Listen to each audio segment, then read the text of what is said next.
सफ़ेद मोतिया के बहुत सारे कारण होते हैं जिसकी वजह से सफ़ेद मोतिया बनता है। हाँ, ये एक हद तक ठीक है बात कि सफ़ेद मोतिया सिर्फ बुज़ुर्गों में होता है, मतलब एक एज रिलेटेड प्रोसेस है। सर, इसके अर्ली सिम्टम्स क्या होते हैं? डिपेंड करता है कि कौन से तरीके का सफ़ेद मोतिया बन रहा है। जिन लोगों को डायबिटीज़ होती है उन लोगों को ज़्यादा सफ़ेद मोतिया की प्रॉब्लम होती है। डायबिटीज़ ज़्यादा होने के कारण डायबिटिक इंड्यूस्ड कैटरैक्ट जिसको बोलते हैं कि सफ़ेद मोतिया शुगर के कारण ज़्यादा हो रहा है। हम धूप में रहते हैं तो धूप के कारण यूवी रेज जो हमारे लेंस में घुसती हैं, ऐसा देखा जाता है कि पहाड़ पे लोग जो ज़्यादा देर धूप में काम करते हैं उनको जल्दी एज में सफ़ेद मोतिया बन जाता है। कैटरैक्ट सिर्फ ऑपरेशन या सर्जरी से ही ठीक होता है क्या बिना सर्जरी के भी ठीक हो सकता है? एक लिमिट के बाद जिसको बोल सकते हैं ग्रेड 2 या ग्रेड 3 कैटरैक्ट, जब वो इंटरमीडिएट स्टेज में पहुंच जाता है तब डेफिनेटली हमारे को सर्जरी करा लेनी चाहिए। अगर हम सफ़ेद मोतिया का ऑपरेशन करा लेंगे तो हमारी आंखें खराब हो जाएगी, रोशनी आंखों की चली जाएगी, तो क्या ये रिस्की होता है? मैं ऐसा कहूँ कि हाँ 100% रिस्क फ्री है, ये गलत बात होगी,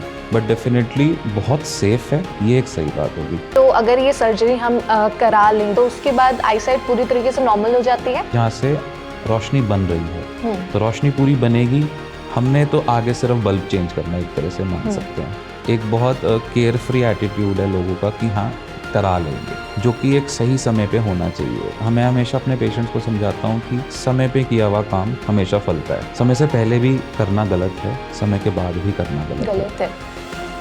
आज के एपिसोड में हम बात करने वाले हैं आंखों की एक ऐसी प्रॉब्लम की जो धीरे धीरे हमारी नजर को धुंधला कर देती है, यानी कि सफेद मोतिया।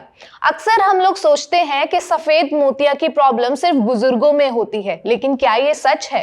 ये सब जानने के लिए, इस टॉपिक पर बात करने के लिए आज हमारे साथ मौजूद हैं डॉक्टर ऐश्वर्या धवन, जो consultant, founder and eye specialist हैं धवन आई हॉस्पिटल के। सर, स्वागत है आपका स्वास्थ्य वाला में। Thank you so much, thank you for the total team जिन्होंने मेरे को इनवाइट किया इस टॉपिक पे और एक अवेयरनेस क्रिएट करने के लिए। तो शुरू करते हैं। जी, मैं ये जानना चाहूँगी सर सबसे पहले कि सफ़ेद मोतिया आखिर क्या होता है और क्या ये सिर्फ बुजुर्गों में ही होता है? तो ये कॉमन मिथ है जो सोसाइटी में बहुत पहले से चला आ रहा है कि सफ़ेद मोतिया सिर्फ बुज़ुर्गों में होता है, जैसे आपका एक मेन क्वेश्चन भी था। बट मेरे सेंटर पे हमने अभी 2 महीने पहले ही 7 इयर्स ओल्ड एक बच्ची का ऑपरेट किया है, कैटरैक्ट सर्जरी। कैटरैक्ट मतलब सफ़ेद मोतिया ही। तो सफ़ेद मोतिया के बहुत सारे कारण होते हैं जिसकी वजह से सफ़ेद मोतिया बनता है। हाँ, ये एक हद तक ठीक है बात कि सफ़ेद मोतिया सिर्फ बुज़ुर्गों में होता है, मतलब एक एज रिलेटेड प्रोसेस है। बट आजकल के लाइफस्टाइल के हिसाब से, मल्टीपल गलत दवाइयाँ खाने के कारण से, चोट लगने के कारण से, या फिर जन्मजात कंजेनाइटल भी सफ़ेद मोतिया पाया जाता है और इसकी फ्रीक्वेंसी टाइम टू टाइम बढ़ रही है। सर, इसके अर्ली सिम्टम्स क्या होते हैं?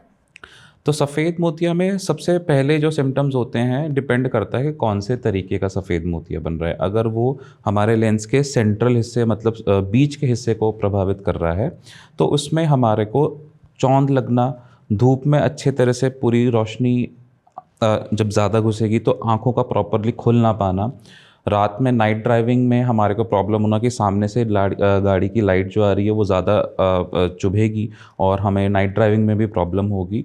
तो ये अर्ली सिम्टम्स होते हैं। जैसे जैसे मोतिया बढ़ता रहता है उसके बाद रोशनी का भी कम होना, ऐसा मरीज़ को लगना कि थोड़ा बादल सा आ गया है, धुंधलापन हो जाना, और कभी कभार डबल विजन होना, दो दिखना, ये कुछ सिम्टम्स होते हैं। सफ़ेद मोतिया के ये सिम्टम्स हैं। सर, ऐसा भी बोला जाता है कि जिन लोगों को डायबिटीज़ होती है उन लोगों को ज़्यादा सफ़ेद मोतिया की प्रॉब्लम होती है। डेफिनेटली डायबिटीज़ का एक बहुत कॉमन रिस्क फैक्टर है, कॉमन लिंक हम कर सकते हैं। आजकल इंडिया तो खुद डायबिटिक कैपिटल बन ही चुका है और डायबिटीज़ ज़्यादा होने के कारण डायबिटिक इंड्यूस्ड कैटरैक्ट जिसको बोलते हैं कि सफ़ेद मोतिया शुगर के कारण ज़्यादा हो रहा है, और एक प्रॉपर इनका डायरेक्ट लिंक है एक दूसरे से। इसको रोक कैसे सकते हैं सर?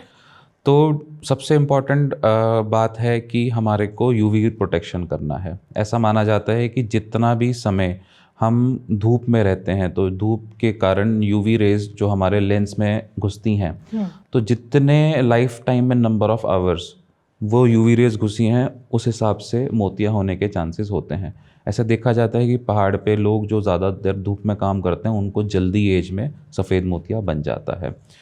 एक दूसरा कि आजकल पॉल्यूशन काफ़ी प्रॉब्लम चीज़ हो गई है और उसके कारण से सफ़ेद मोतिया के होने के चांसेस अर्ली एज में ज़्यादा हो रहे हैं। कुछ जेनेटिक म्यूटेशंस हो रही हैं जिसके कारण अब फैमिली में भी, जिनकी फैमिली में उनके पेरेंट्स का जल्दी ऑपरेट हुआ है तो उनके बच्चों का भी जल्दी ऑपरेट होने की संभावनाएं होती हैं।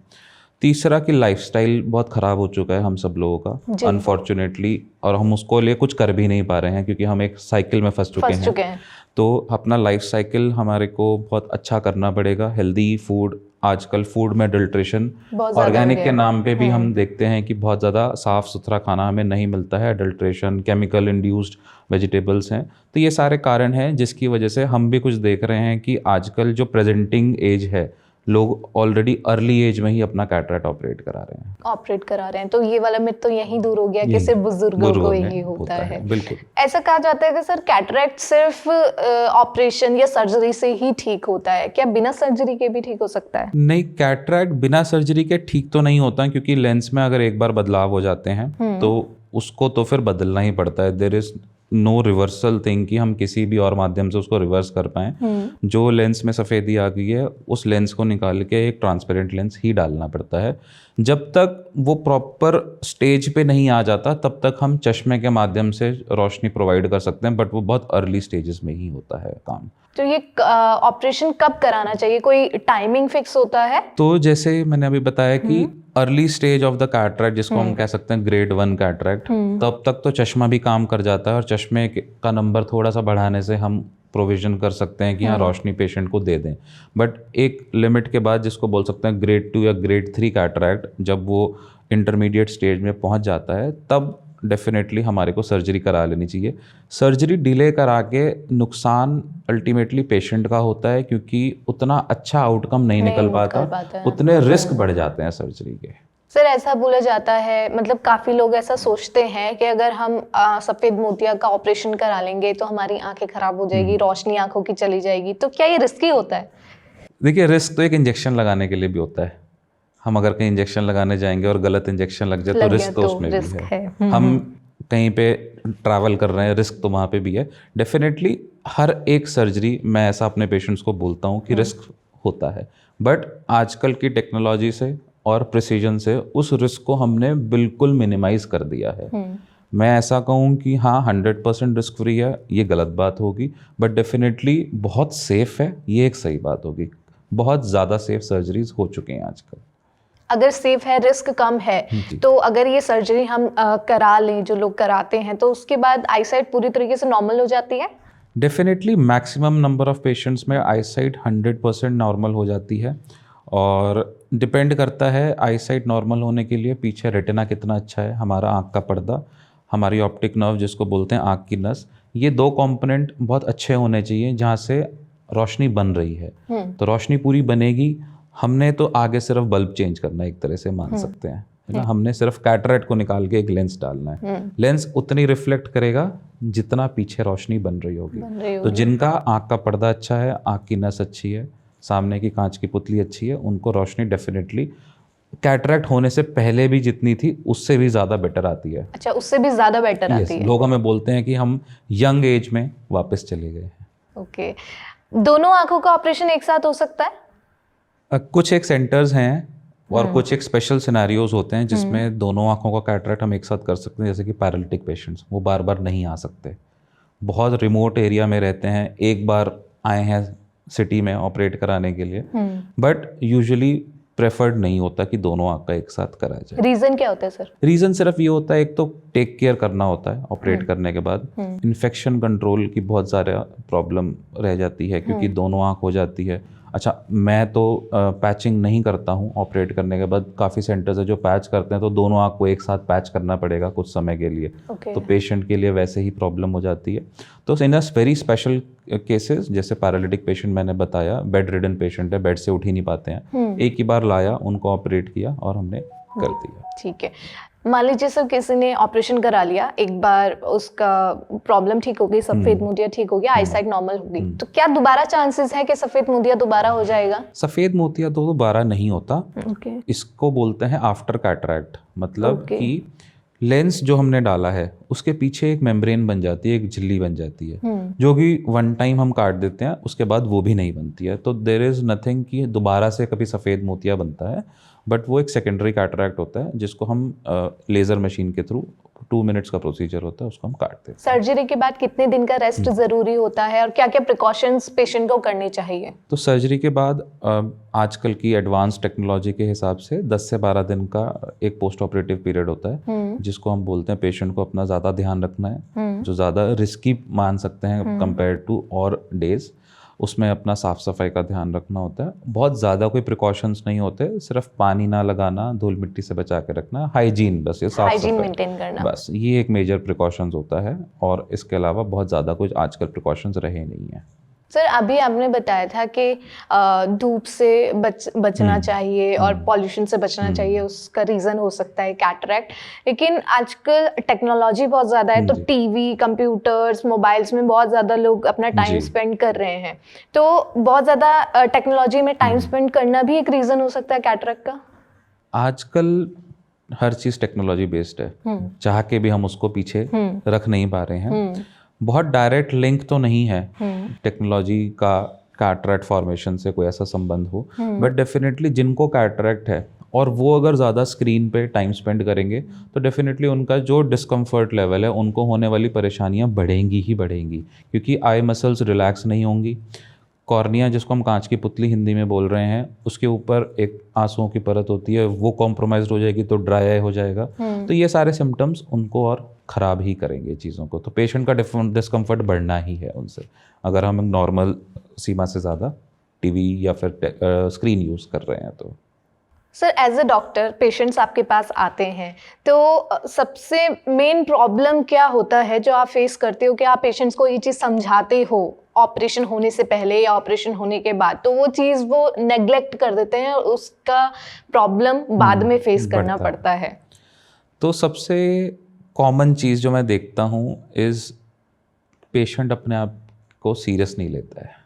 Okay. एक बहुत केयर फ्री एटीट्यूड है लोगों का कि हाँ करा लेंगे, जो कि एक सही समय पे होना चाहिए। मैं हमेशा अपने पेशेंट्स को समझाता हूँ कि समय पे किया हुआ काम हमेशा फलता है। समय से पहले भी करना गलत है, समय के बाद भी करना गलत है। एक एग्जैक्ट टाइम जो कि एक आपका डॉक्टर आपको इवैल्यूएट करके बता रहा है, वो उस हिसाब से कर लिया जाए तो मैक्सिमम चांसेस हैं कि हमारा सारा कुछ अच्छा ही होगा। क्योंकि एक समय के बाद जब कैटरैक्ट ज़्यादा पक जाता है, ज़्यादा ख़राब हो जाता है, तो इवेंचुअली ऑपरेटिंग सर्जन को बहुत कॉम्प्लिकेशंस होती हैं, बहुत चैलेंजेस होते हैं ऑपरेट करने के लिए।